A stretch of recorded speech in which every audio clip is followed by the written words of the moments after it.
Msindisi wethu uzinikela abantwana bakho Thixo lamandla onke ngithandaza ukuthi inkosi sebezile uNkulunkulu omhlanga uzonika inkosi oko kukunike bona Thixo lamandla onke. We also Thixo to pray for those who desire to give kodwa inkosi babe bengenanto esandleni bawo lamandla onke. Speak the blessing inkosi phezulu kwempilo zabantwana bakho Thixo ingcwele asithandazele inkosi kuphela izinto ezibonakalayo sithi inkosi intsikelelo yakho Thixo ingcwele basikelele inkosi kwizidingo zempilo zabo Thixo lamandla onke bangasweli into apho bathathe khona egameni lenkosi uYesu Kristu siyathandaza Thixo wethu siza kuba siyakukholwa noba sithemba wena ngayo uKristu umsindisi wethu. Amen. Hallelujah. Hallelujah. Amen. Hallelujah. Amen. Kabuthi mathula ukuthi wenze kahle wafika nawe. Hallelujah. Amen. Glory to Jesus. Ndiyabulisa egameni likaYesu Kristu waseNazaretha. Hayibo. Hallelujah. Hallelujah. Elibandla lomnye nyawo sithi cassette. Elibandla lomnye nyawo.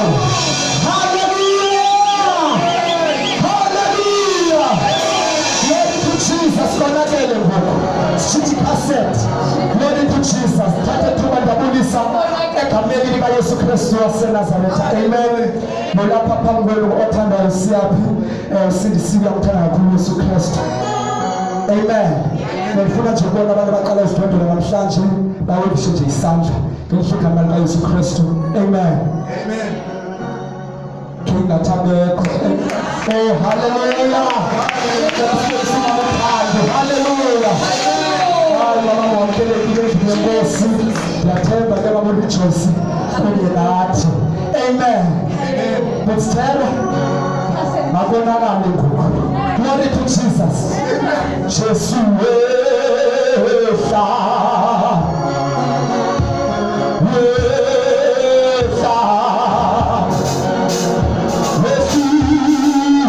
Oh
Hallelujah. Amen. Amen.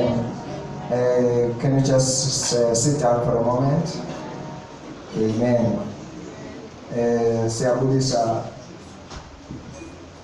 egameni elihle kaKristu Yesu. Amen. Amen.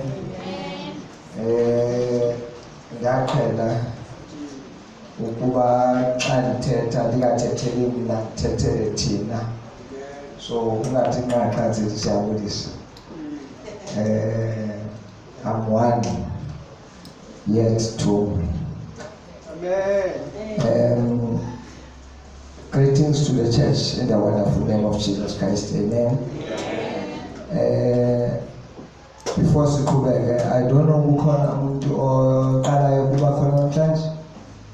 Ngesibone nje sithi siyakwamkela mama khona omunye umuntu Christian Worship Center siyabulela ukuba ukhona nathi wamkelekile iBhayibheli lithi masizibuke indwendwe hleze sibona kanye sibuka izithunywa zezulu.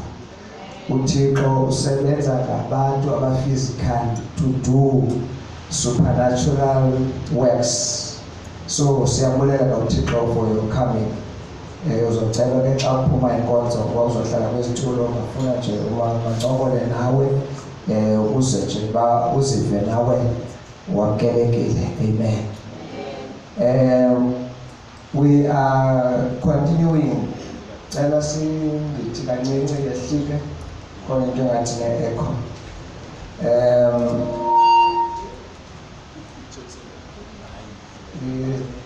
Yes, we are continuing the struggle zethu sikamoya ongcwele. Besithethe about the person of the Holy Spirit on the first week. Second week sathetha ngokubhaptizwa kumoya ongcwele, being put under the authority, under his power, kungaveli wena kodwa kuvele yena ebomini wakhe akwenzise izinto. Ngumoya ongcwele ke obhaptizayo. Njengoba ebhaptiza umoya ongcwele kuba khona ke izinto eziba evident eziye zibonakale uba ngaba ubhaptiziwe ngumoya ongcwele. Zininzi but kuba khona zothini kuye kugqame kakhulu kuba xa umoya ongcwele efikile ebomini bakho funeke kube khona ukubonakala kokuthethwa kweelwimi ezintsha. So that's why it's important into yoba sizozithetha nangezinye izinto that are able to be manifest in the life of believers. Let us pray. Siyabulela Thixo wethu usuku nembeko lube kuwe nangexesha Nkosi we submit ourselves under the authority of your word. Uzizwi lakho Nkosi lithathe ukongama ebomini bethu. Nguwe uThixo Nkosi wezwi lakho. Izwi lakho Nkosi linguwe likukuthetha kwakho konke elikuthethayo usuka kuwe. Siyathandaza kuze ndinciphe ukuze wande njengoThixo, ukuze Nkosi ilizwi lakho Nkosi lityhileke Nkosi ezingqondweni zethu, enhliziyweni zethu, litshintshe indlela yocinga kwethu, ukwenza kwethu. And Nkosi lithathe konke esikwaziyo nebesicinga uba siyakwazi nendlela ebesizenza ebesicinga uba zilungile kodwa izwi lakho lizihlazise ukuba zindlela ezingalunganga, ukuze thina sithobele lona sibe ngabantu Nkosi abafully obedient to your word. Siyabulela ke ngongcwele ngexesha sakhe Nkosi ngezwi lakho lilo kuphela elizokwazi ukutransform us to our purpose, and we are able to live a full life, established life, and a fulfilled life into your presence. Father, thank you ngoba uThixo ngongcwele ixesha lakho, indlela yakho ubomi that you have given to us. Guide us, lead us ukuze senze okulungileyo uphathi wesikhokhelo sakhe imihla yonke egameni likaKristu Yesu. Amen. You know, inika umdla into yokuba maybe ngicela ngivulise ngqeseka nonvulisile. Greeting to the pastors, ngomama notata befundisi, otata bonke, omama bonke, the young adults and the senior youth, and bonke abantu, teenagers, the Sunday school egameni likaKristu Yesu. Be greeted. Besithi yamangalisa into yoba lo Thixo amnye uziveza ngendlela ezahlukeneyo, and singamkholwa ngale ndlela aziveza ngayo. If God had not revealed himself through his word, I don't know uba ibizoba njani chaos yendlela besizamshumayela ngayo Thixo. So chaos linjani ngoku ukuba ngaba izwi eli belingekho, how far will the chaos be? So izwi liyasigayida uba whatever you know and believe, know that there is a guidance of the word. And izwi likaThixo lityhila uThixo ngoba siyakwazi nokuthi lityhiliwe silitolike ngendlela esibona ngayo. Kukhona izinto ezilungileyo ezenziwayo, but ezinto ezilungileyo ziyakwazi ukuveza izinto ezingalunganga. iBhayibhile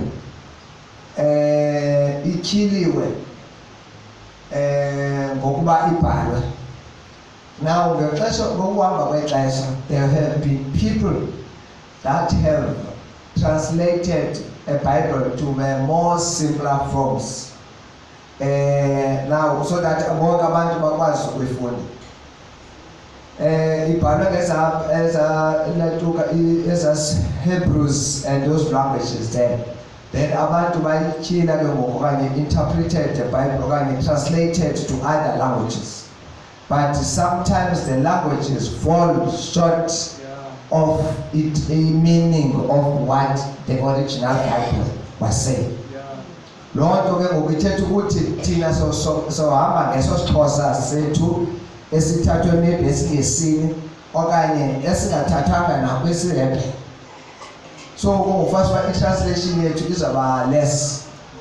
Okwesibili, kuphinde udibane ne-translation nabantu abangekho fluent and fully understanding the language ngokugcweleyo basebenzise amagama athile.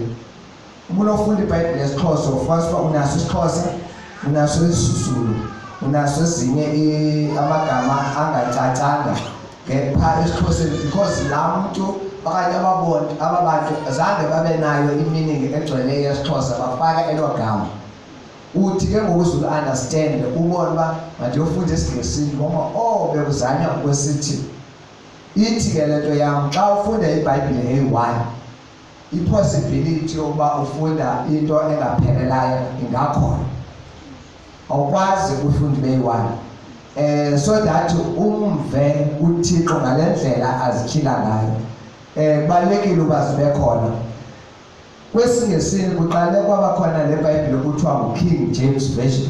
Beyisebenza kwam esikolweni wasifunda ezaa ncwadi sasizifunda kudala phofu sisafunda kwesinye isikolo ngoku. Romeo and Juliet, Macbeth, so esasiNgesi xa usithi xa usithi you uthi thee, and then xa usithi yours the thine.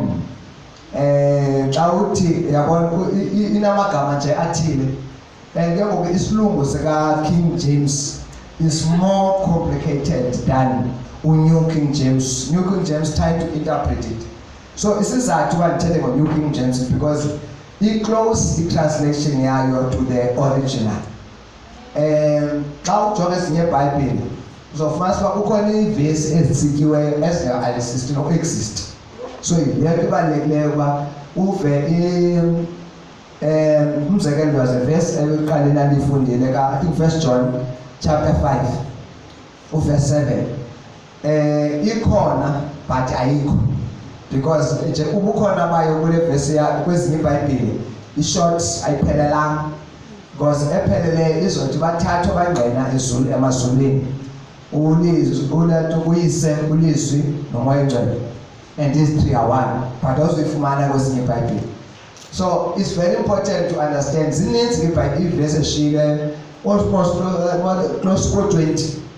So it's very important ngoba xa ufunda into uyingqinisise kwenye iBhayibhile uba injalo na. So xa sisebenza iBhayibhile sisebenza uba okay I want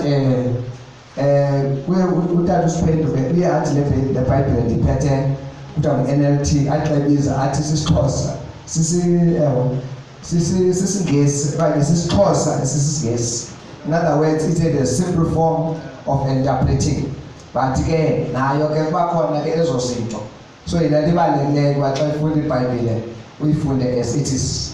Kho apho ndenzela uba sometimes when iBhayibhile interprets uThixo ingakamvezi ngolu hlobo uThixo yena aziveze ngayo ngenxa yongenelela kwabanye abantu bafaka izinto ene-interest zabo kuyo yonke le nto baphela beyimosha. Amangqina kaYehova neBhayibhile yabo, amarasta anayo iBhayibhile yabo. Bufana nalethu but khona nje iindabana ezithile. I've seen that Bible, I've seen those Bibles and the other churches ingazosibiza nazo zineBhayibhile zazo zinezinye iincwadi ezingekhoyo apho ezikhoyo kweza Bhayibhile zabo because xa kwakukhethwa ezi ncwadi kwathandazwa kwathiwa makujongwe iincwadi that must be in the Bible.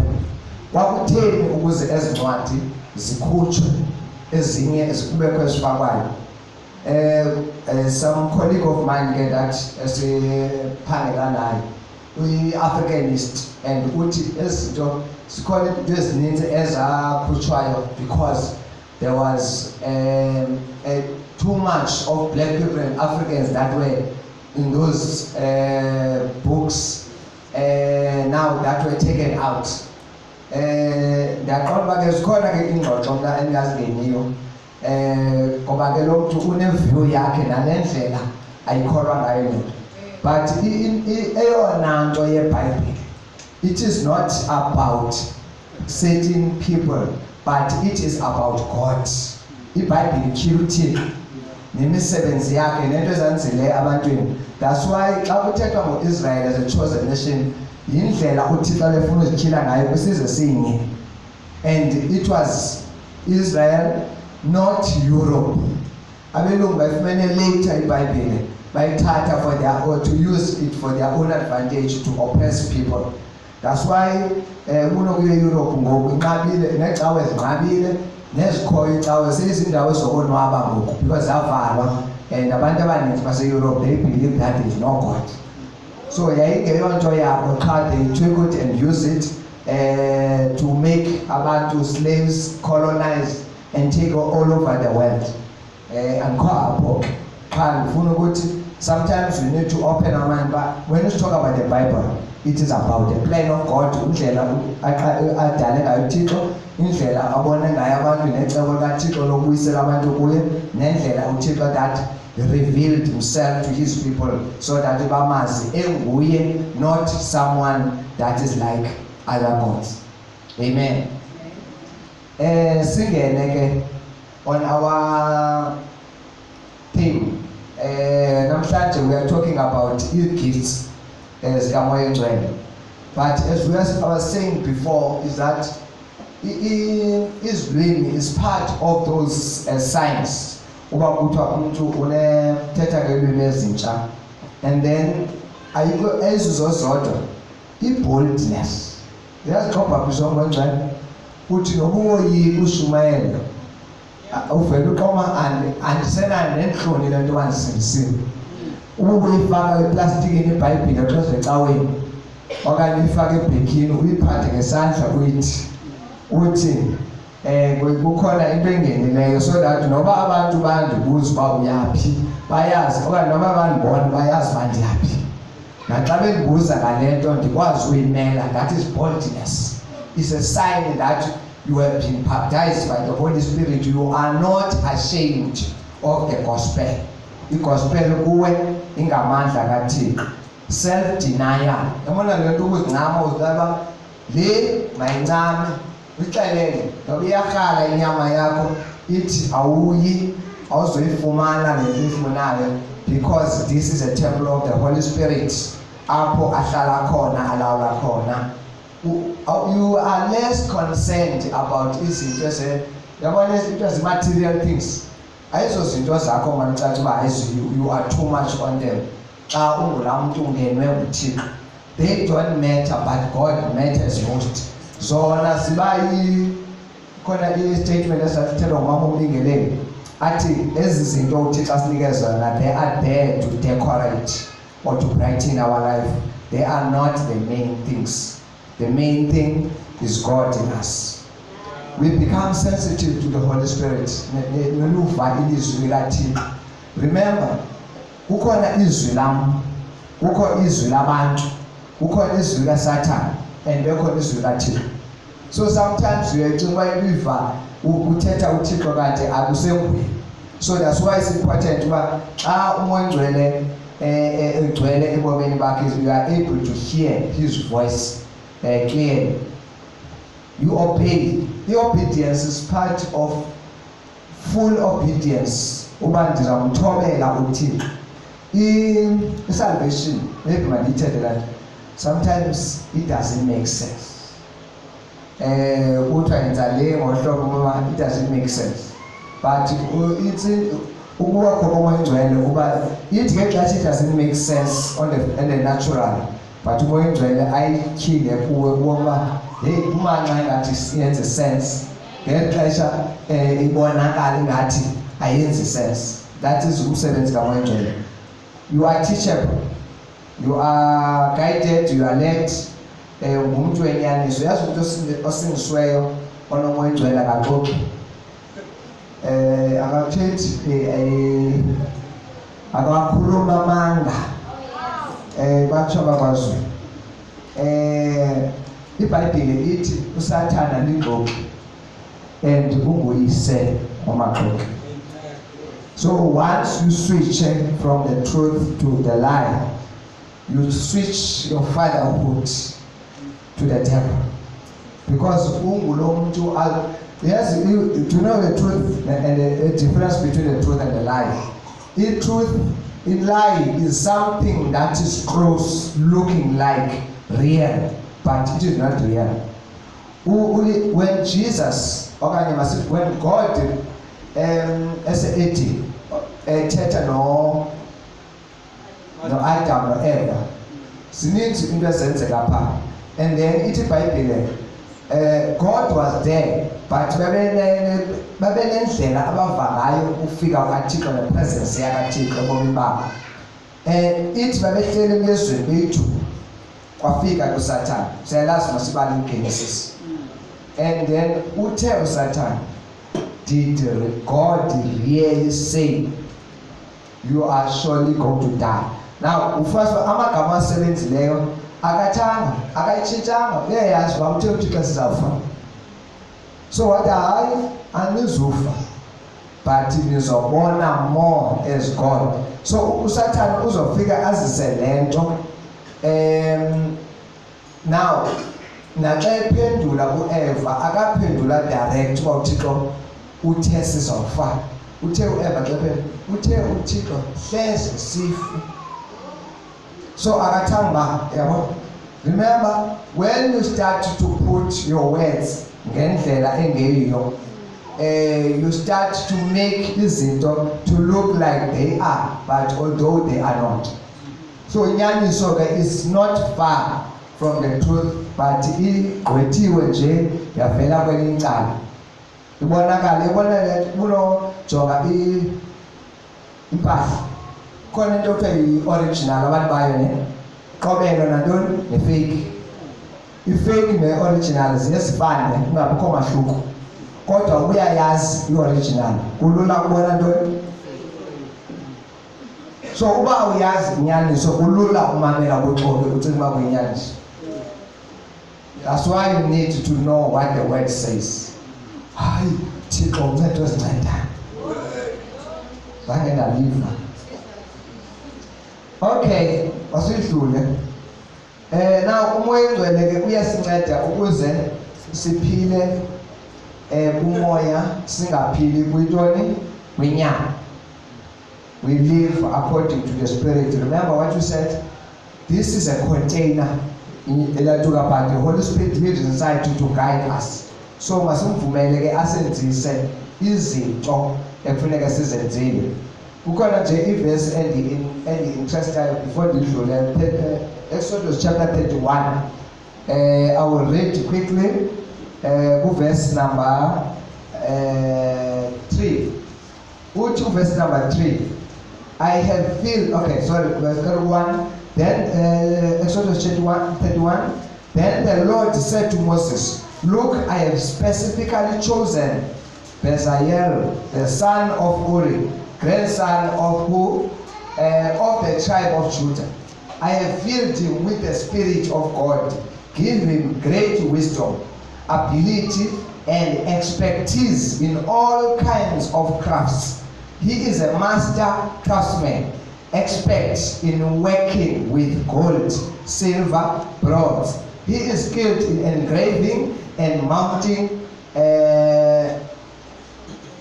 gemstones and in carving wood. He is a master in every craft. Abona moya engcwele into enokwazi ukunika uba kuthiwa hayi xa kuthethwa kwakhe hayi impetha.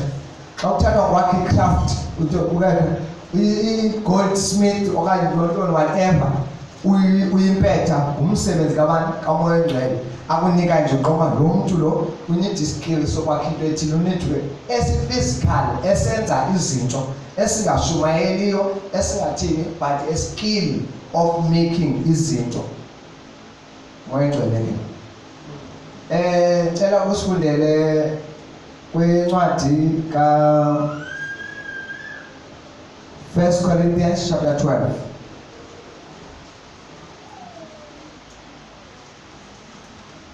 Sizothetha ke nge-gifts. Ziphaya ke kwincwadi ka-1 Corinthians chapter 12. Sithethe ukuba zintoni na izipho. Xa sithetha ngo-gifts ke mandicela sihlule spiritual gifts. Asithethi ngala present oyinikwayo xa wenza into okanye usenda whatever. We're speaking about izipho, abanye abantu bathi zizibabalo zezikamoya.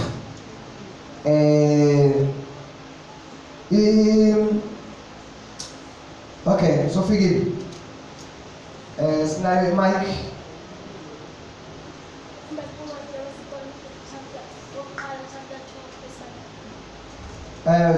Start from verse 1.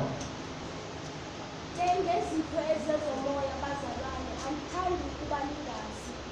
Niyazi ukuba ningabe ntlala, nikhukhuliselwe ezithixweni ezingenakuthetha, njengoko nisakuthi ikhokele ngako.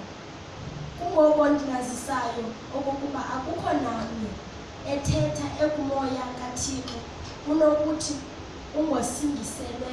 So ngosingelwe. Unokuthi ungosingelwe phantsi kwethu. Yes. Anjalo akukho namnye unako ukuthi uyinkosi uYesu engekuyo umoya oyingcwele. Ke kaloku kukho izabelo ngezabelo zezibabalo, kodwa ke ikwanguloo moya mnye. Kukho nezabelo ngezabelo zezilungiselelo, phofu ikwayiloo nkosi inye. Kukho nezabelo ngezabelo zeentsebenzo, kodwa ke ikwanguloo Thixo mnye uzisebenzisayo izinto zonke kubo bonke. Amen. Amen. Yeah, I like that one. Verse 4. There are different kinds of spiritual gifts, but the same Spirit is the source of them all. There are different kinds of service, but we serve the same Lord. The God works in different ways, but it is the same God who does the work in all of us. At 7, a spiritual gift is given to each of us so we can help each other. Kwenye version ithini? Verse 7 yedwa. Elowo ke uphiwa ukubonakalisa umoya kuze kubekho okulungele bonke. Okulungele bonke. Uthetha ukuthi when the gift is given to you for the benefit of all. Isipho ayonto yakho, but yinto uThixo akunike yona ukuze uveliswe ntoni? Ukanye ubenefite ibandla ukuze kulunge izinto for everyone. Now, when we are talking about gifts, spiritual gifts are extraordinary powers or abilities. Zizinto okanye zizipho ezinganikwa ngabantu okanye zezingaphezulu kwezinto eziqhelekileyo. Extraordinary. Ne-abilities. You are able to do something not because uyifundele, not because uzalwe nayo, but because we have been given by God. That is what the Holy Spirit gifts or spiritual gifts are.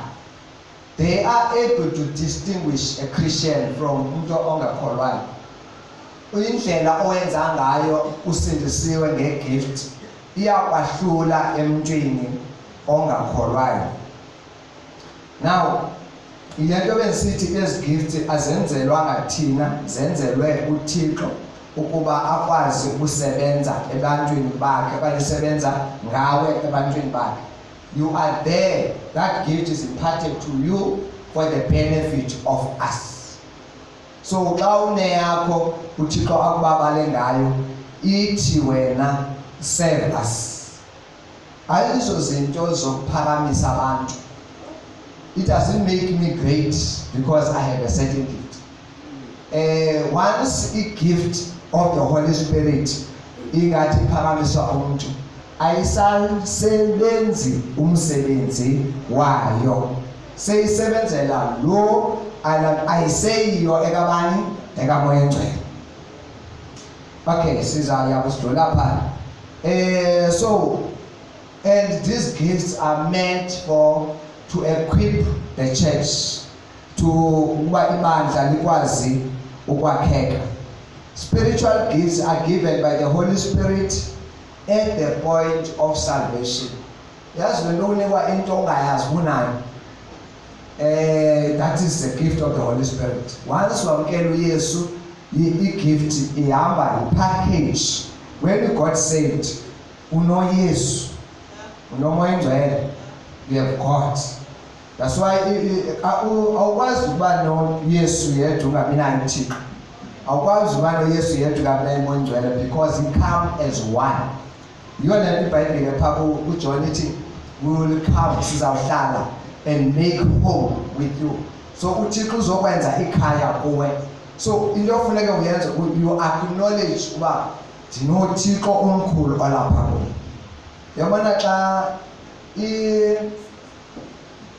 xa sithetha ngegift uba uyamkele le gift ekusindisweni kwakho. Qha awayi understand that we have been given this. So ilapho ke ngoku xa sithetha nge-gifts nokubhaptizwa you activate yourself to operate in the gift that umoya engcwele has given you. Ndifuna nje ukwahlula lezi-2 kukhona i-gift bekhona i-talent.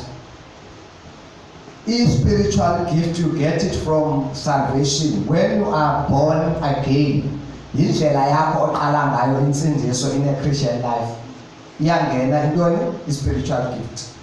I-talent uzalwa nayo, xa uzalwa nayo ilapha ungumntwana una 0 month 0 day ufike emhlabeni, talente yakho uyiphethe. Uthe umama uMbewu isandla sakho siphethe sivaliwe. So unayo, qha ingenzeka uba ngaba uzophila all the life without knowing it. Ukhona into yathethwa nguMiles Monroe athi the richest place on earth is graveyard. Graveyard kugcwele abantu abangcwatyweyo but who never lived their purpose. Umuntu zange understand lento ayiphile, wazalwa yafa lento uThixo amnike yona engathanda ayibonakalise. So uthi kugcwele emangcwabeni kutyebile igold epha, izipho ebefana zisebenze pha, ibhizinesi ebefana zivuswe pha, abantu abafana babaqeshwe ngaba bantu bapha, abantu abafana baba atshintshe ubomi babo ngabantu bapha. But these people never realized. And ingozi leba, when we come before God, we are going to be judged ngezinto esizenzileyo ebengafanelanga siyazenza. Siphinde sijudge ngezinto esingezenzanga ebefana sizenzile. So that's why it's important to know about God, what is my purpose? And the gift nayo inantoni? Inayo purpose. And the gifts zikaMangcwele are there to glorify God. Zimphakamisa uThixo. But and they are there to edify the church as well. So now I want you to read incwadi ka Revelation chapter 4 verse 11. Chapter 4 verse number 11. Incwadi yokugqibela eBhayibhelini izityhilelo zika Yohane 4 verse number 11. Kule yonke ithi, you are worthy, O Lord, our God, to receive glory and honor and power, for you created all things and they exist because you created what you pleased. Ufanele Nkosi ukwamkela usuku nembeko nomandla ngokuba inguwe owadala zonke izinto, nangenxa yokuthanda kwakho zikho zadalelwa oko. Amen. So zonke izinto zikho ngenxa kaThixo. Ofunda incwadi kaJohn chapter 1 phaya uzofunda uba ithi nothing that was created without him, and everything that was created for him by him.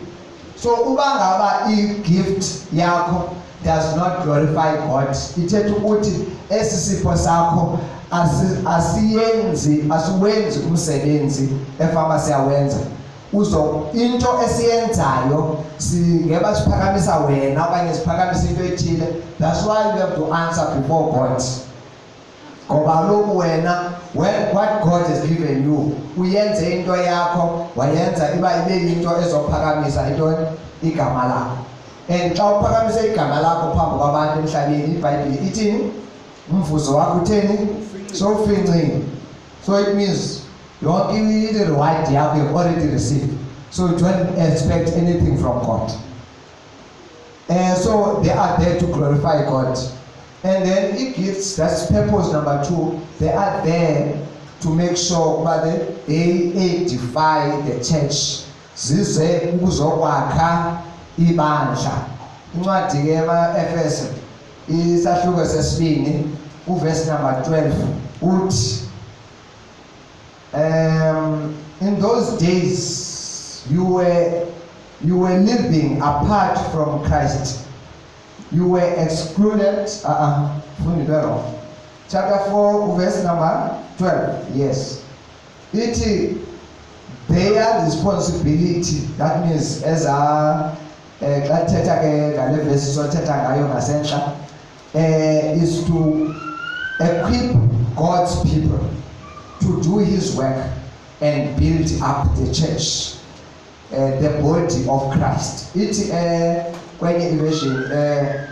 is for the equipping of the saints, edifying of the church, and equipping of the saints, so that the ibandla can be built okanye lifikelele izake. Ukuze abangcwele basulungekiselwe umsebenzi wolungiselelo, ukwakhiwa ke komzimba kaKristu. So ukwakhiwa komzimba, those gifts are there to build the church, edify the church, uphakamisa uThixo, and uveza icebo likaThixo. Now, talents are there to benefit men in the natural level. Talents that we have are there to benefit people in the natural level. Xa une-skill osokwazi asekwazi ukwakha, siyacela uzosakhela, that is a benefit for us. Xa une-skill sokwazi ukwenza into nantoni eyenziwayo, sizothi hayi khona umuntu ogude kwenzeni lento, sibize that is a talent. Ihamba kweza zinto that are natural, so they are benefiting men. But spiritual gift sahlukile ngoba sona it is benefit men, or spiritual gift benefit people kwi-level yaphi yakwamoya, at a spiritual level. So when we have that gift, uze uzokwakha mna ndineyam nawe uneyakho, then we are here to build one another. So ndifuna ke before sizimention as gift understand ba ntoni umsebenzi wayo. So you must recognize umoya oyingcwele and simrecognize ngomsebenzi awenzayo ebomini bethu. Now we must also recognize as our gifts zethu, the spiritual gift, and also our talents, so that we are able to develop and then exercise. 3 things that we do with a gift, by talent. Number 1, recognize it. Ndiyazazi uba nayo, ndi-identify it. 2, develop it. Iyakhwezelwa i-gift, iyalolwa i-gift. Awunothi ba ndiyakwazi ukwenza into ethile ungayenzi. Uba ngakuthi ngumshumayeli, uba kulantuka, uba uzivalele noba kuwedwa, thatha izwi ulibeke wedwa pha uthi shumayele pha, ubele uzakhele i-audience yakho engekho bantu, and then ubone uba how can you do it. Then egqiba kwakho uthathe another one, and then umane uza kancinci. That means you are developing this gift, because into ekhwezelwayo, the more you do into, the more you become. more like it, and the more uThixo ekudevelopa kuyakhula. Bofuna ukwazi maths, you practice it more. To uba yonke into ofuna uyazi, you spend more time on it so that it is able to ivele igame. Sometimes uyakwazi uyazi but uhambe ecaleni kwamanzi. Yabona ke sifuneka singene phakathi. Uyabona xa uthetha into angabenza bongena enzulwini ehlathi so that you can find more uba ngaba what is in there. Kwakuthiwa kule ndawo yakuye bafuna abantu bangathi ngamahashi angafuna ungena ehlathini. So we need to get deeper. You recognize the gift, you develop the gift, and you exercise the gift. First Timothy chapter 4 verse number 14. Let us say we gifts. So siqala kanene. Siqale ku chapter 4 Ephesians. Kule ndawo esikuyo singamsasuka. 4 verse 11. Ephesians chapter 4 verse 11. Waza kwayena wabapha abanye ukuba babe ngabapostili, abanye babe ngabaprofeti, abanye babe ngabashumayeli beendaba ezilungileyo, abanye babe ngabalusi nabafundisi. Amen. Number 1, iti apostles. Others he gave them to be apostles. Abanye wabanika to be prophets. Abanye wabanika babezi evangelist, bashumayeli. Abanye wabanika babe ngabalusi, pastors. Abanye wabanika babe ngabefundisi, teachers. So xa usithi mfundisi uthi teacher, xa uthi pastor uthi malusi. Eligama la pastor shepherd. So umsebenzi wokwalusa izimvu. Now wabanika xa ibizwa kuthiwa yi-five-fold ministry, and one of the things we understand about this five-fold ministry, the offices, the operation of the church. Ayiyo gift zothini kuba ngaba ukuthi ufune ukwenza lento i-office. So when someone has been given the gift of being apostle, the office operator kuye ihamba negrace yayo. Kukhona izinto that you are expected to do as an apostle.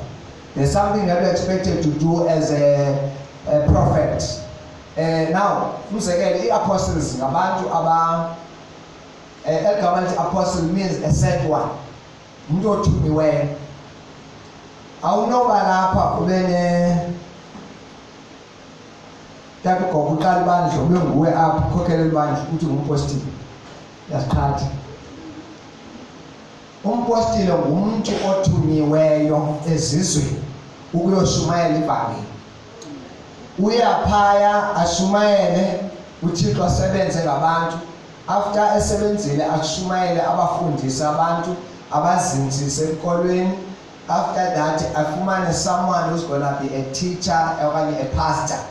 A pastor athi nabo abantu bakaThixo balusi bakuba nathi indlela ebe esho nayo ba nayo umgroundile lo muntu ba how to shepherd.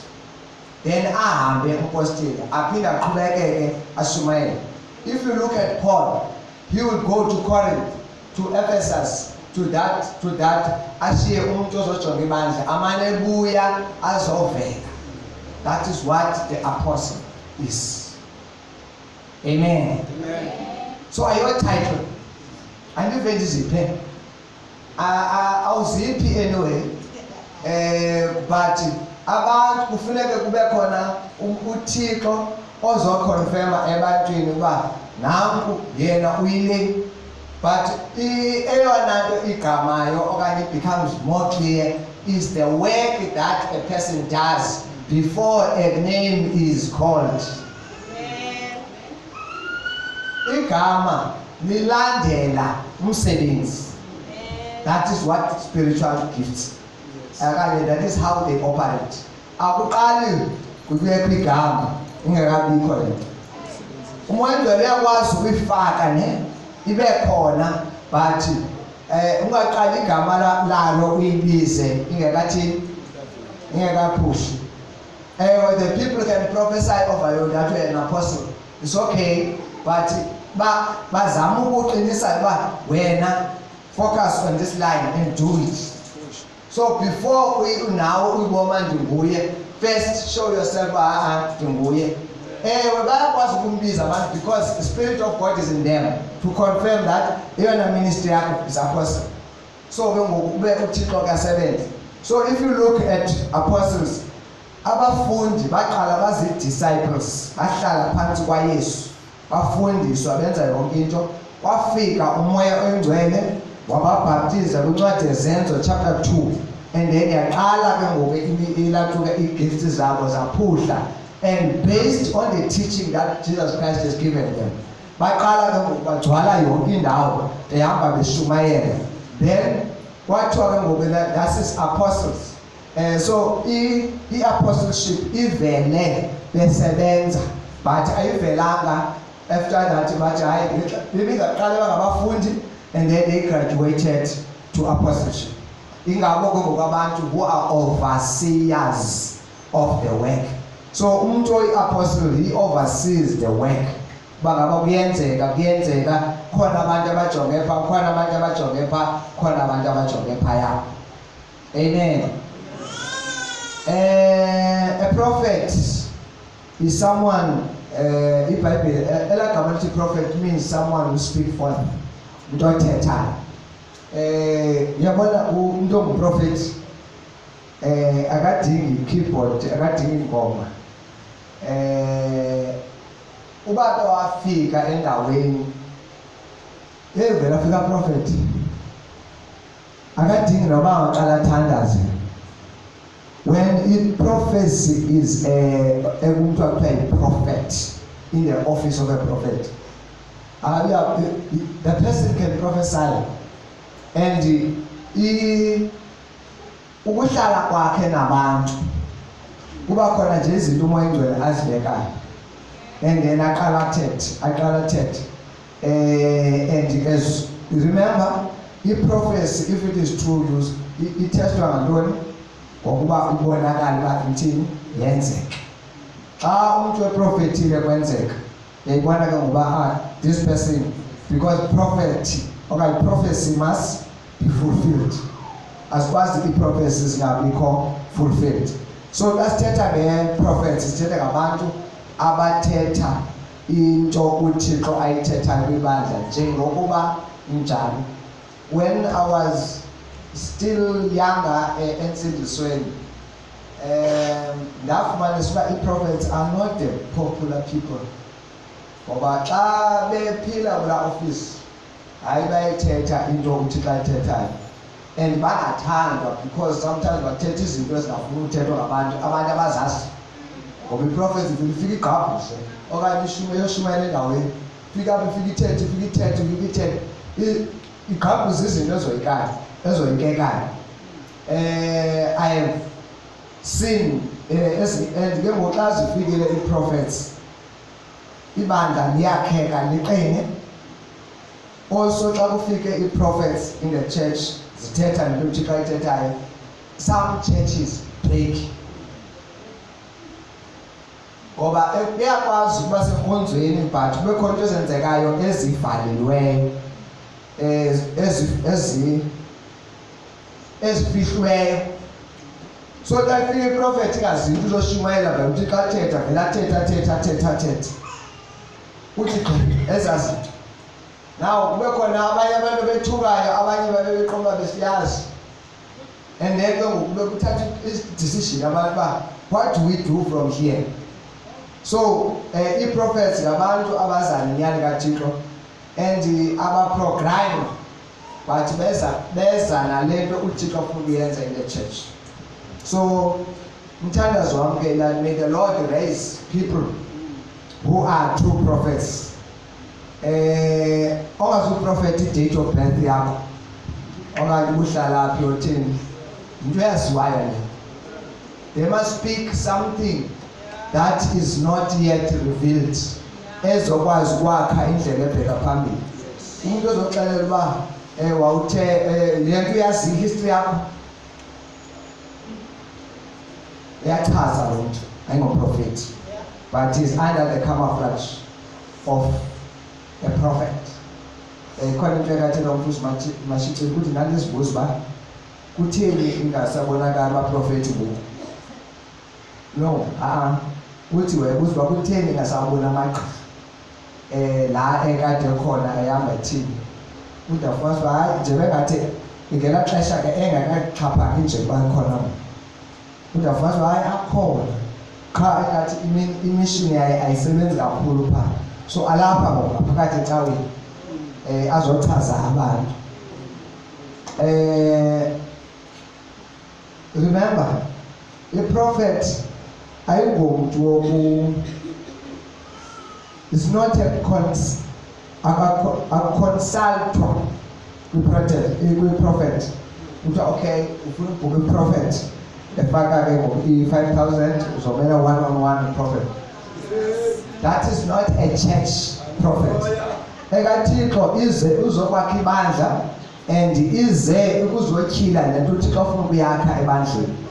It's not for hire and it's not for personal whatever. So it's very important that we understand that when people have changed what God has given the church to make it their own business, then they don't become. But khumbula uPetros thethi izinto prophesying in the book of Acts. Ukhona umuntu okuthiwa Simon naye kuthiwa is-10 okanye ithi wayibhatala wathi ethi count nathi imali yena ubhatala so that you can give me le nto nayo so that xa ndibeka izandla abantu bathethe izilwimi. Wathi perish with your money. So in other words, ayizo zinto ezibhatalwa imali, but zizinto that God is making to build the church. Maybe that's our teta as we go along. So apostle, prophet, evangelist, mvangeli, ulo muntu abizwe ukushumayela indaba ezilungileyo. Umuntu wapha ngaphandle babiza pha ezenabo. Xa befikile, the teacher teaches them and the pastor shepherd them. Now, one of the things that happened is that when we don't open up the gifts to operate, kuba khona i-conflict, because umvangeli uzofuna uzovangela ngaphakathi ngoba engenaso ispace pha, but ke umvangeli uyazakhela ipulpit. Ngasibeka nje apho embhekoko ashumayela akayidingi useteksini, usetraining, usebhasini,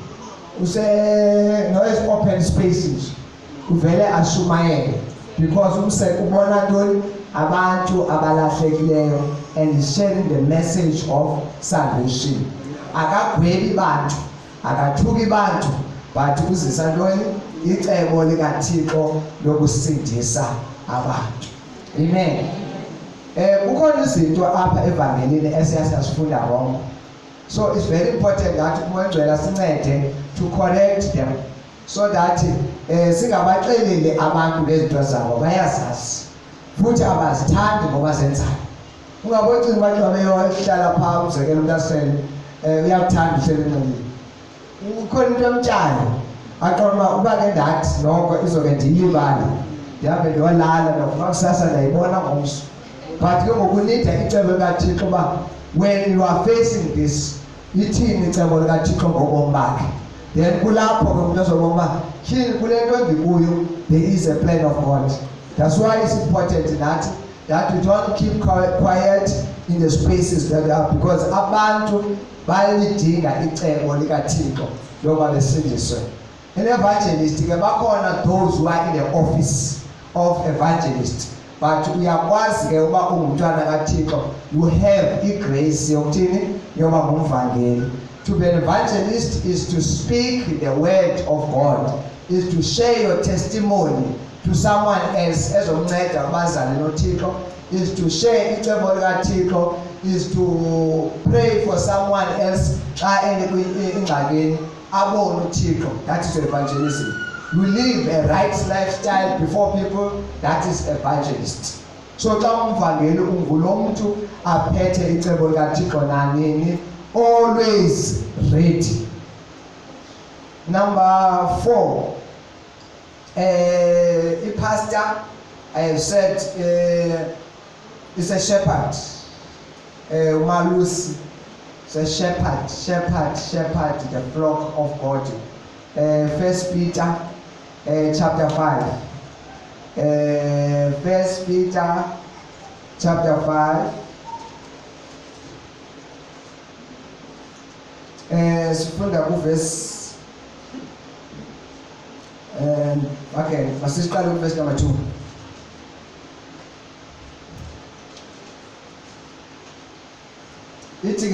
Look after the flock that God has entrusted to you.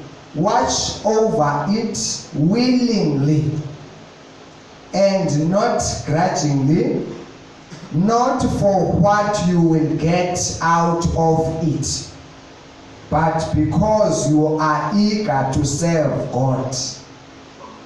Don't lord it over the people assigned to your care, but lead them by your own good example. Verse number 4, when the great shepherd appears, that's our God, you will receive a crown of never-ending glory and honor. Let us finish this first. Waluseni umhlambi kaThixo phakathi kwenu, niuvelela ungekakunyanzelwa, makube ngokuzithandela, kungengenxa yenzuzo embi, makube ngokuthulekela, kungabi njengabazigagamelayo izahlulo zawo, yibani yimizekelo kumhlaba. Lothi akubonakala umalusi oyinhloko, nisifumane isithaba salo usuku esingabuyi. Amen. So xa kuthiwa shepherd kuthiwa yalusa, and ithi hayi ngokunyanzelwa but ngokuzithandela. In other words, mayibe ne-willingness to serve. So a shepherd is a server. So xa kuthethwa ngezi gifts, sawuzitalula phakathi but xa sithetha ngezi gifts sithetha umzekelo, if I can talk about these gifts, into oyenzayo ebantwini. Now uyazondla, uyazikhathalela, uyazinakekela. When you look at the Bible, when it comes to shepherd, iBhayibhile i-shepherd kweBhayibhile okanye on the history of Israel, umalusi ebengaziqhubi ngasemva, ebehamba ngaphambili azibize ngamagama zilandele. Then ke umane ejonga uba sihamba kakuhle, then uba kukhona ibonayo ngathi uyasuka yepha, uba xa bakhona esondelayo ayizame ukuba incede ayibe right, uba kukhona the small ones ezehlulakala uhamba aziphakamise ahambe nazo.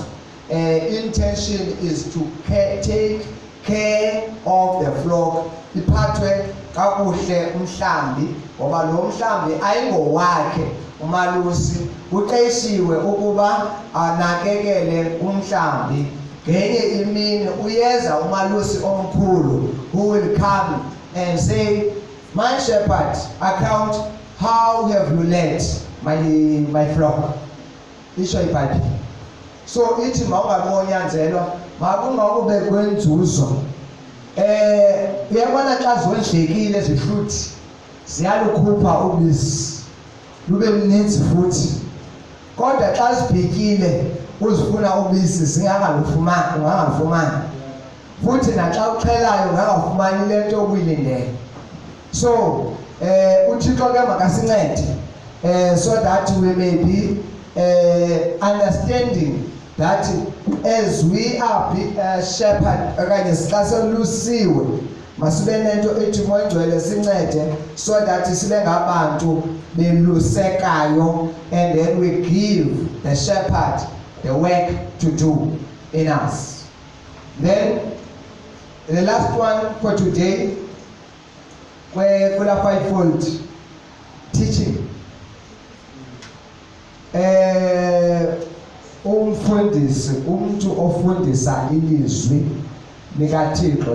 Izwi ke, it's a gift to teach, to instruct in godliness, to admonish,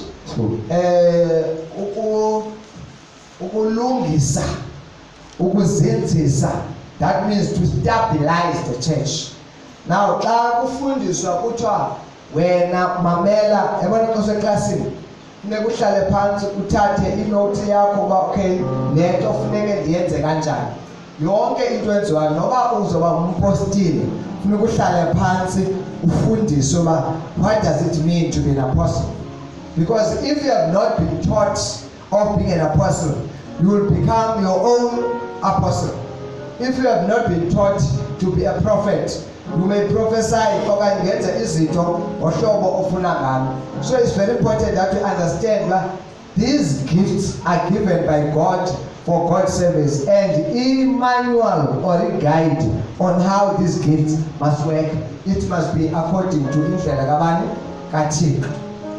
So as gifts ke ziyahluka. So as I'm going towards conclusion, I will just mention these gifts uba ziyahluka kanjani. Zikhona i-gifts uba zi-speaking gifts, apho funeka uthethile, as a gift fana ne-evangelism, teaching, prophet. You cannot be a teacher ungathethi. Awukwazi uba evangelist ungathethi. Awukwazi uba i-prophet okanye yes ungathethi. So xa kuthiwa professor, you speak out. Zeza gift uba zi-speaking gifts.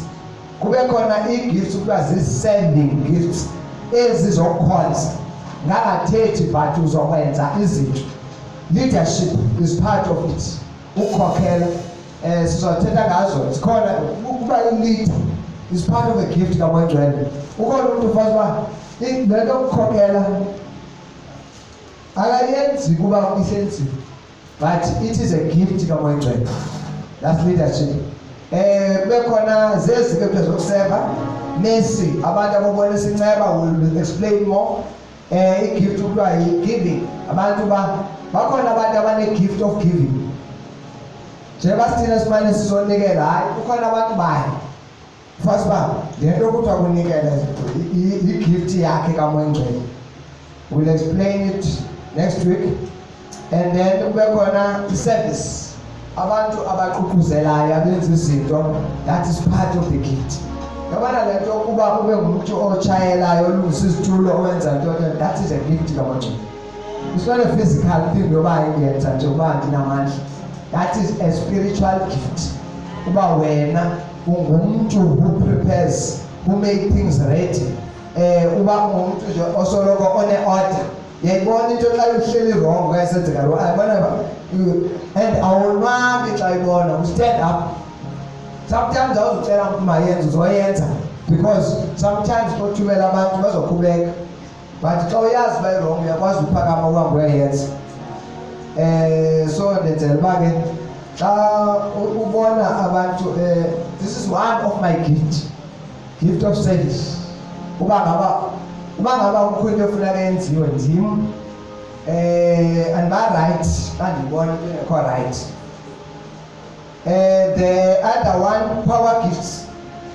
I-power gifts ke zezi sisibiza uba healing, miracles, faith. So xaxisa uba which faith are we talking about? Kube khona ke ezinye igift kuthiwa zi-revelation gift, word of wisdom, word of knowledge, discerning of spirits, prophecy. We'll talk about them, but eyona nto sifuna uvala ngayo is that these gifts, they reveal something about God. They have an insight of God, they have an understanding of God, and they are based on the word of God, and they are beyond human understanding. So ngokwendlela yabantu manga-understand uba ezi gifts zisebenza kanjani, but inguzima umsebenzi kaMoyengcwele. Now as we are going to pray, ndifuna ukunika i-homework yokuqala. Ephesians chapter 4 verse 11 yiyona sifundayo. Elandelayo 1 Corinthians chapter 12 sipha ezinye. Esithathu Romans chapter 12 awuzofika ku-20 sipha around I think from zicaliso from verse 3 ukubheka phambili. I think zophela pha around 15 or before. So Romans 12, 1 Corinthians chapter 12 and nale dokufunda Ephesians chapter 4 zigifts pha. So ndifuna ke uba benale nto you read all of this and ujonga uba moyengcwele tiphi what do I see, because in you, in your personality, in your talent, there is something umoyengcwele ayibekayo as a gift which is not far from the person that you are. So may the Lord help us as we are going to pray. Ndifuna ke uba uzothandaza uthi Lord help me to identify that which you have called to me. Next week we're gonna finish earlier and we're gonna pray for baptism kamoya engcwele. Okwesibini kule baptism uthi uzothandaza uba Nkosi thila apho fama ndihamba khona, ngoba i-gift yakho ithi iBhayibhile it will put you before great men. Uzogqobhoza ngale gift ukubeke pha wenza izinto ufukele kwindawo that you're not supposed to enter. That's a gift that umoya engcwele ebeke phezu kwakho. So I want us to pray and umfuzi ukuthi asithandazele.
And that Lord, you are the bread of life.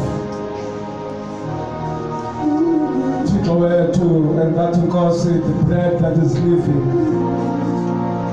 Thixo lamandla onke, siyabulela Thixo wethu ukutyhilwa kwezwi lakho. Baba oyingcwele, ngoba Nkosi have brought us together in this place. Ukuze sibe inhlanganisela. And that Nkosi be able to serve one another. Thixo lamandla onke, it is through these gifts that we may be able to make an impact to one another. Thixo lamandla onke, ngoba Nkosi ngamandla umoya oyingcwele, you distributed Nkosi this gift to each and every one of us. Akukho mntu Nkosi ombekileyo with all these gifts. Kodwa as individuals, you have put a gift to each and every one of us. It is our prayer, Thixo wethu, having been exposed by the power of your word, that Nkosi may identify what has been given to me and has been given to each one of us. Thixo wethu, ukuze Nkosi lakheke ibandla lakho. Thixo lamandla onke, siyathandaza ke Thixo wethu, moya oyingcwele, that may continue to reveal to each and every one of us. Thixo lamandla onke, so that because when you come together, Thixo lamandla onke, athi omnye Nkosi abe nengoma, othi omnye Nkosi abe nazulo kwakho. Thixo wethu, ngoba Nkosi, you have given Thixo wethu your gift to your children. Egameni leNkosi uYesu Kristu. Siyathandaza ke Thixo wethu, selityhiliwe Nkosi izwi lakho. Nangumntwana wakho Nkosi, kulo mhlaba akaveza Nkosi uphiwo omphe sona ukuze atyhile ezimfihlelo to us. Msikelele Thixo wethu, kulo mhlaba ke saqhubeka nemfundiso yezwi lakho. We pray Nkosi that you bless him, and that because you continue to help him to speak your word with power, to speak your word with boldness. Egameni leNkosi Yesu Kristu. We thank you, Lord, and we bless you. Oh God, sicela Nkosi intsikelelo yakho.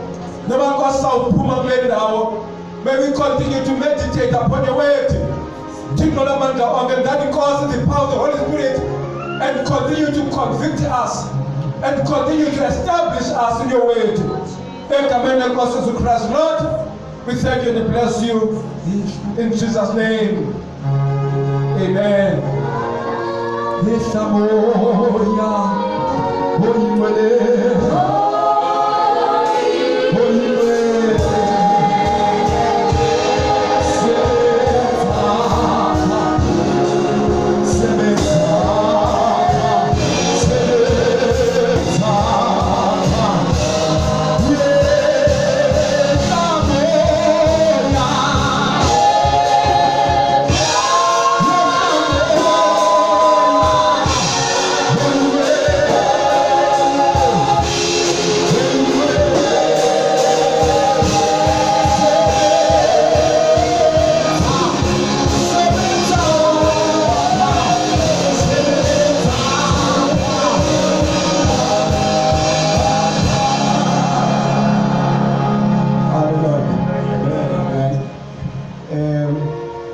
Let me extend the hand to those who never accept Jesus as their Lord and Savior. Ndimele abo bangazange ebomini babo enqwena ukuthi bangabantwana bakaThixo ngokuthi bamkele uYesu njengeNkosi nomsindisi. Bawukhona apha kule ndawo, ngicela uphakamise isandla kunye nami uthi nami andizange ndimamkele uYesu, kodwa namhlanje ndiyamamkela uYesu. Going once, going twice, going twice.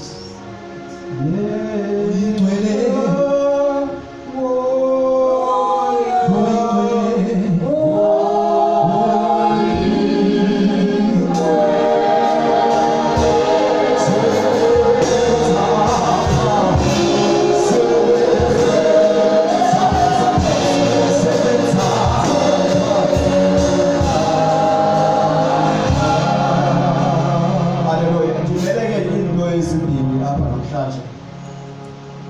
Njengoba siyazi ba uqala konyaka abantwana bethu babheke esikolweni.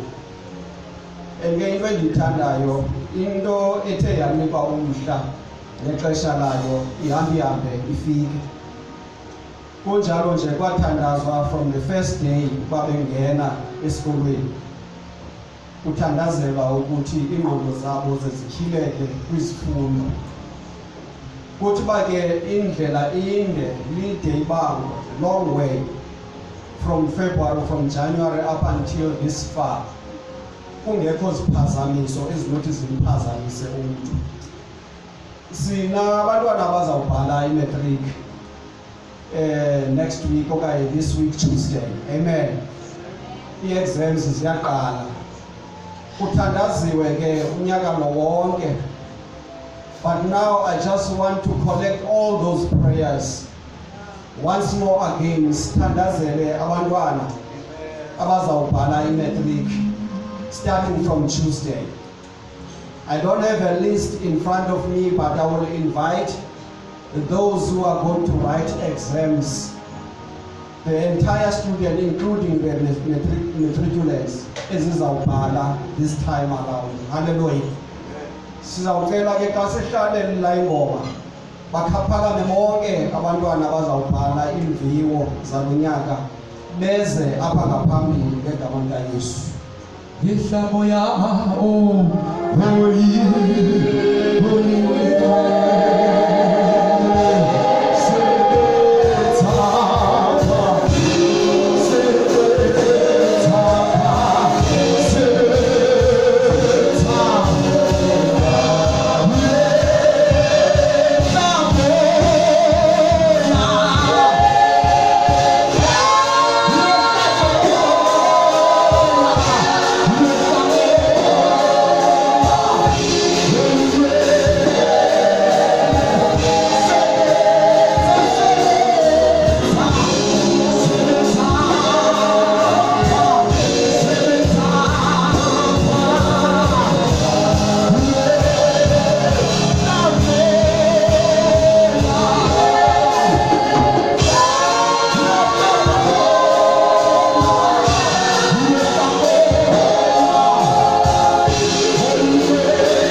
from Tuesday.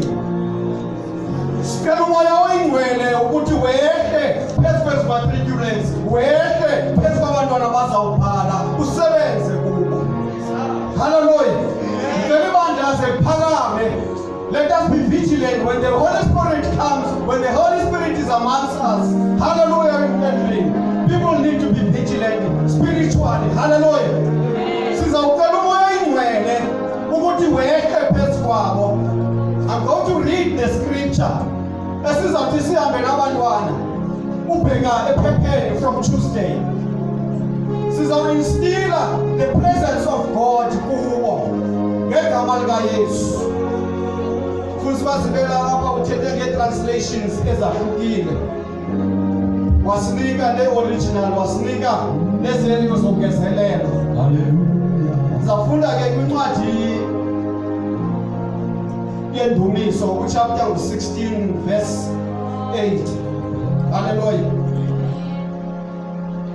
King James Version iphinde ndifunde na ku-NLT uthi apha King James Version, I have set the Lord always before me, because he is at my right hand, I shall not be removed. Hallelujah. Siye kwi-King James, ku-NLT. U-NLT into endimthanda ngayo uthi, I know the Lord is always with me. Ithi NLT, I know. Nomethi uzawuvuka kusasa ngoLwesibini uqubule ipeni yakho esisithobo uzawusebenzisa uthi kuyo, I know the Lord is with me. Thabatha incwadi zakho nayo yonke into esisithobo usebathroom eshawareni uthi, I know the Lord is with me because I'm going to the war. We are going to the battlefield with our weapons, with our expectations that this year I'm passing the matrix with full colors. Hallelujah. And then with the understanding ukuthi awuhambi wedwa. Wasebenzisa lamazwi asebenziswa uDavide esithi xa ubheke eDabini, I know. Faka ukwazi kuni namhlanje ubukhona bukaThixo phakathi kwezi exams. Ilizwe esiphila kulo lilizwe linje, i-leaders esiphethwe zizo zii-leaders ezinje, but kule remnant uThixo enguwe today, you go into this war with the understanding that the Lord is with you. Hamba kunjalo nje ukwazi ujonge phezulu umazi ukuthi uThixo unami kule exam, usathana kangeni indawo ngoba uThixo ukhona. Hallelujah. Asibeke kwazi kwamuntu, asibeke ipresence abazali bakho, yes baku-encouragile, bakusupportile, but this time around you are going with the Lord. We are not going with us. We're going to sit back and pray to the Lord up until the last date, up until the last hour, knowing that God is with you. Hampake ngalamandla unawo. Bheke phepheni. Thetha nebroken yakho, thetha nawe uthi Nkosi unami. Sizawuthandaza abefundisi. Sibeke izandla. Instill the presence and the understanding of God in their lives, in the name of Jesus.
Sine-apologies okokuqala.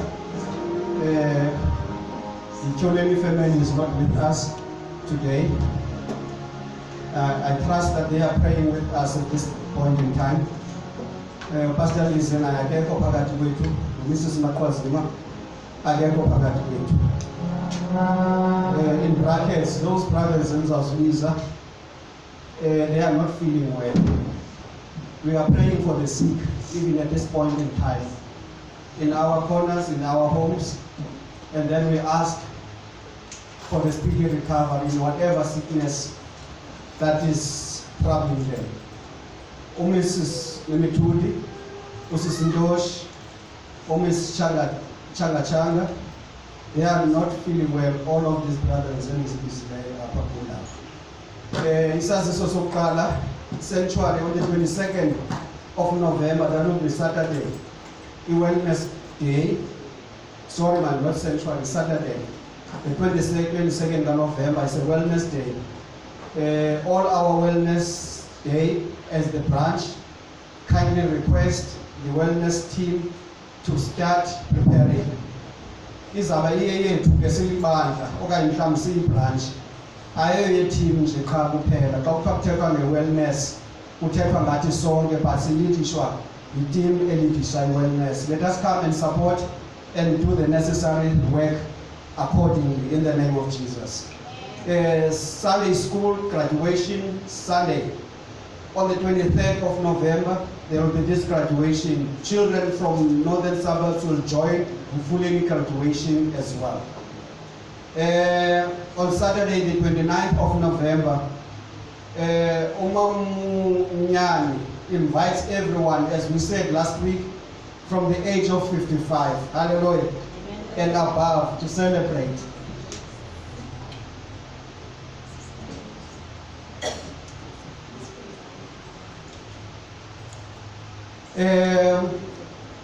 And above to celebrate with the RSVP by 30th of October 2025.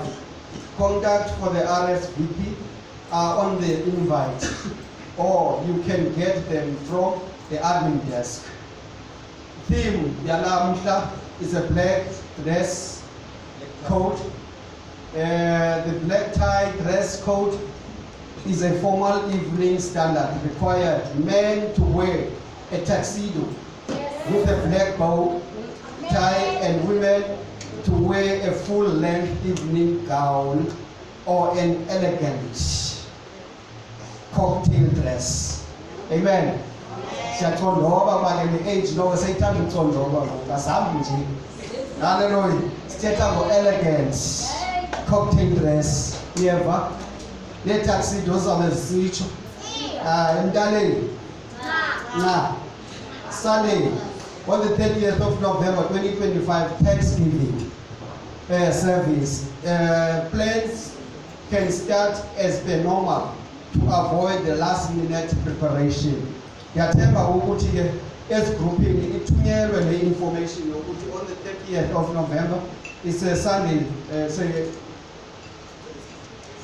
Thanksgiving Day on the 30th of November.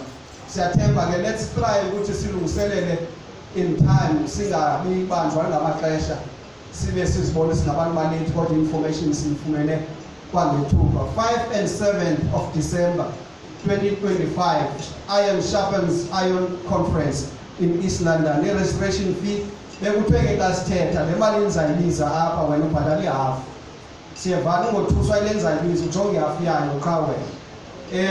Fully employed 500 rand, adults 250 rand, unemployed 100 rand, student and teens. Benthe wena ke ubaba ntoni ihafu. Uyeke nihafu uyeke lena. Hallelujah. Izayigcwalisa. Hallelujah. Ngegama lika Yesu. Amen. What a blessing. E-registration to be paid, the CWC conference account with a reference number, Iron Sharpen Iron, ISI, and your name or your surname. Church will subsidize 50%, as I said, hallelujah, of the registration fee instead of paying 500 and all other prices that I've mentioned. Cleaning sanctuary team as per their cleaning roster. Today, I'm not sure nobody updated or not. What? Ne? Yeah, okay. Next week, Naomi team. Naomsa next week. Thursday, every Thursday, fully member mothers are meeting. We online, not on Wednesday, 4 o'clock. Siyavuka madoda, 4 o'clock. Into endiye ngiqaphele ke asigqithi mfundisi wami la 35, 36, 31 whatsoever, but i-target yethu 100. Please guys, let us wake up early 4 o'clock to pray for our families. Sinamandla kakhulu isikhungo selungisa siyeyisa. We are, hallelujah, the shepherd of our families. Nasivukeni madoda sithandazeni. Asingaboni ingilizeni ukuthandaza. Nomama ke ngolwesine ngokunjalo bayavuka ngo4 o'clock to 5 o'clock AM bathandaze. Home cells are meeting. If akunayo i-home cell and awuzazi ukuyiphi dibana no-admin uzakukhombisa, especially mhlawumbe ngakhomba nasemandaleni ngegama likaYesu.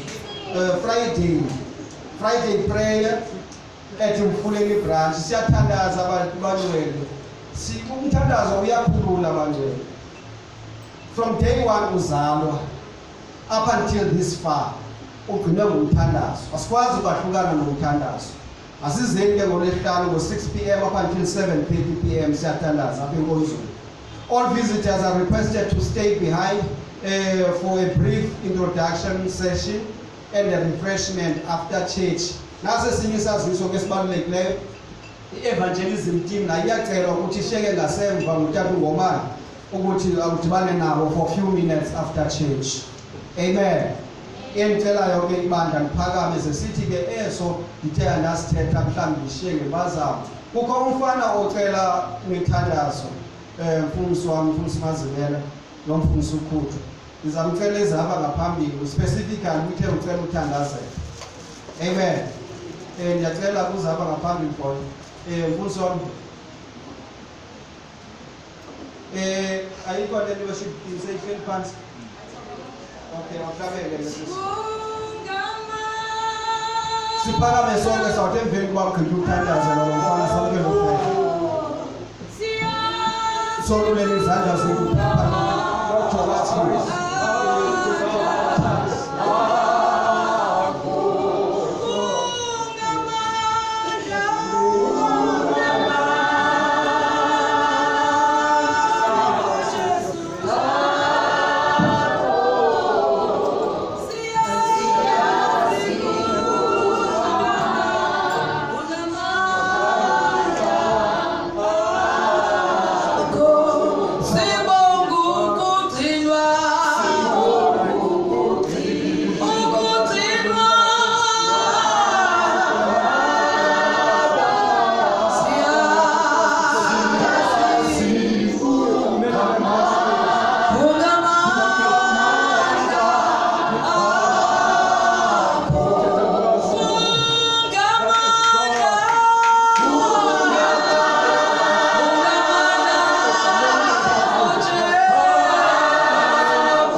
May the grace of God, the love of God, and the sweet fellowship of the Holy Spirit rest and abide with us today and now and forever.